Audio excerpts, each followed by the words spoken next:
Oke, saya lanjutkan kembali ya. Untuk kasus apabila aliran kas tiap tahunnya tidak tetap, artinya pemasukannya atau ini ya, em, keuntungan netonya tidak tetap tiap tahunnya, maka rumusnya menjadi ini ya. N-1, N itu adalah tahun pengembaliannya plus 1, gitu ya, ditambah 1, min 1, ditambah dalam kurung CF adalah modal investasi awalnya, dikurangi sigma dari mulai dari tahun ke-1 sampai tahun N-1. Kemudian dikalikan dengan AN adalah aliran kas neto pada tahun N-nya, berarti nanti per tahun, tahun 1, tahun 2, berarti ditunjuk satu-satu gitu ya. Dikurung, baru dikalikan 1 per AN-nya. Untuk lebih jelasnya kita lihat ke ini ya, contoh soalnya.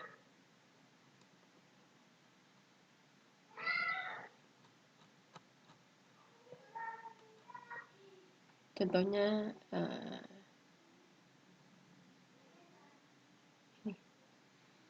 suatu proyek dengan investasi awalnya adalah 300 juta, diharapkan mempunyai aliran kas per tahun. Berarti awal kas kita negatif. Kenapa negatif?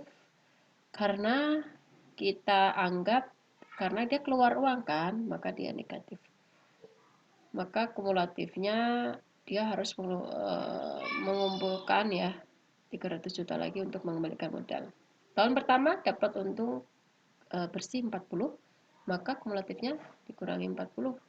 Min 300 tambah 40, min 260, berarti 260 juta lagi. Dan kedua 80 dan seterusnya ya. Nah, ternyata di tahun kelima dia sudah positif. Tetapi nilainya udah dapat untung nih di 20 juta. Artinya kita harus mencari pada saat kumulatifnya tuh 0, ya kan? Kalau di sini kan nggak tepat 0 ya. Maka kita gunakan rumus. Pertama kita masukkan N-nya adalah 5. Oh, punten yang tadi N plus 1. Maksudnya gini, N tahun pengembaliannya gitu ya. Dikurangi 1 itu karena tahun pengembaliannya adalah ditambah 1 maksudnya. Jadi kita masukkan N-1, N-nya berarti 5. Karena kan tahun pengembalian ini kita nggak tahu ya, antara 4 dan 5. Makanya kita anggap yang di bawahnya aja, berarti ya. Awalnya itu kan berarti 4 ini ditambah 1 maksudnya. Berarti N-nya 5. Karena kalau kita tepat 5 ternyata di 20 juta positif ya kan. Oke, kemudian N-1 5 per 1 4. CF-nya 300 juta. Oke, min 1 N-1 berarti sampai tahun keempat. Tahun ke-1 sampai tahun keempat. AN-nya ada berapa aja? 40, 80, 90, 70. Berarti cukup sampai tahun keempat ya. Tidak usah sampai tahun kelima karena kita sigmanya dari 1 sampai ke 4 aja. Per 1 per 40. 40 itu maksudnya seperti apa? Artinya AN aliran kasnya di tahun ke N nanti berapa? 5. N kelima adalah 40 juta. Oke. Maka hasilnya adalah masukkan 300 berarti 40 tambah 80 tambah 90 tambah 70. Jika dijumlahkan aja ya. Karena kan namanya sigma itu artinya menjumlahkan. Kalau ini AN berarti ya nggak diapa-apain, cukup jumlahkan saja. 20 kali 1/40 setengah tambah 4. Berarti di 4,5 tahun lah ya payback periodnya atau kita sebut sebagai break even point-nya. Cuma kalau di sini tanpa memperhatikan nilai waktu dari uang. Jadi kalau digambarkan seperti ini. Tahun pertama min 300, tahun kedua tahun ke-1 min 260 di sini 80 min 90 min 20 berarti tepat di sini. Ini kira-kira udah nah. Berarti antara 4 dan 5 yaitu 4,5 tahun seperti itu. Kalau digambarkan seperti ini, boleh digambarkan. Coba kalian kan panjang ya, silakan. Cuma kalau mau praktis rumusnya maka pakai rumus tadi seperti itu. Jadi dari sini kita bisa menyimpulkan apa keuntungannya dan kelemahannya. Mari kita diskusikan. Yang pertama keuntungan adalah tentu dia sederhana.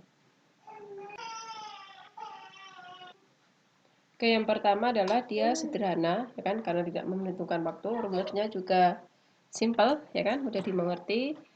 Kemudian dapat mengetahui waktu pengembalian investasi dengan risiko besar dan sulit dengan cepat. Ya, berarti kalau mau tahu, ini layak nggak, cepat gitu langsung tahu ya. Karena ya tidak banyak faktor yang dimasukkan ya. Metode ini juga bisa digunakan untuk membandingkan dua proyek yang mempunyai rate of return dan risiko yang sama. Tentunya dalam menentukan mana yang layak, kita tentukan mana yang paling cepat ya waktu pengembaliannya. Selanjutnya, apa kekurangannya? Tentu ini hanya tepat untuk kelayakan finansial ya. Finansial itu ya secara keuangan aja gitu ya. Karena tadi dia mengabaikan nilai waktu dari uang, keadaan ekonomi tidak diperhitungkan ya. Mengabaikan arus kas setelah pengembalian investasi tercapai. Berarti intinya, oh udah ke balik modal nih tahun kelima. Jadi tahun selanjutnya diabaikan ya harusnya arus kasnya.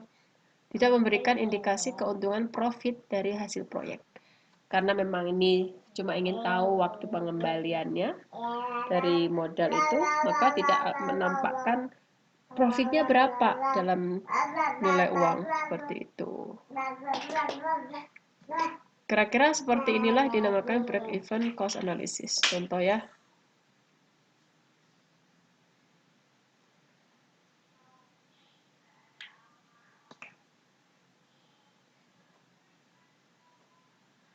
Oke. Fixed cost. Sini ada sebuah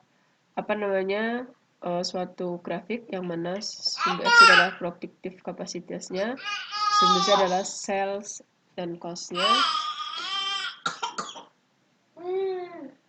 Untuk yang ini saya rasa akan terangkan pekan depan saja ya, karena ini butuh analisis. Sebenarnya pengennya ini di Google Meet saja ya, saya terangkan tentang apa sih pengertiannya nanti supaya kita bisa berdiskusi seperti itu.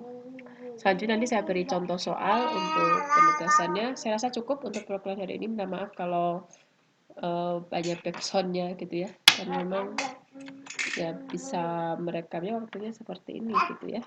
Tapi semoga tidak terlalu ini ya mengganggu gitu ya, tetap bisa didengarkan.